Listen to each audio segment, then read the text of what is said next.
It was a cold November afternoon in Chicago.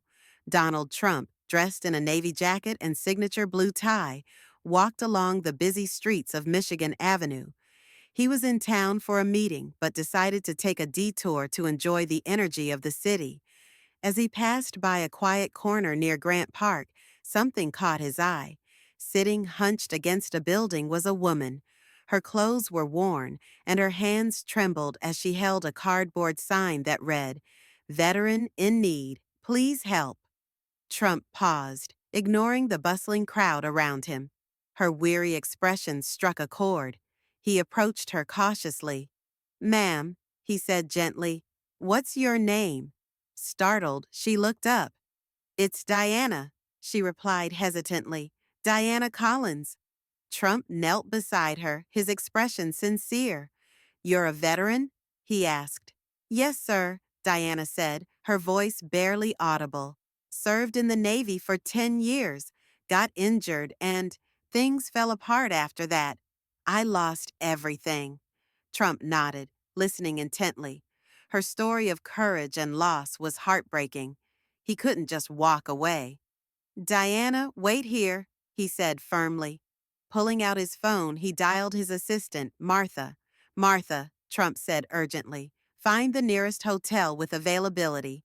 Also, call a doctor for an immediate checkup. It's for a veteran. This is priority."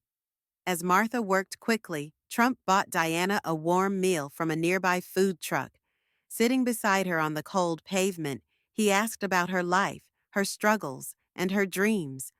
A sleek black SUV pulled up moments later. Trump gently helped Diana to her feet. "This is for you," he said softly. Diana hesitated. "Why are you doing this, Mr. Trump? You don't even know me." Trump met her gaze. "Because someone should have done this a long time ago." The staff at the hotel, prepped by Martha, treated Diana like a VIP. She was given fresh clothes, a hot shower, and a warm bed. A doctor arrived shortly after to provide medical care and guidance for her recovery.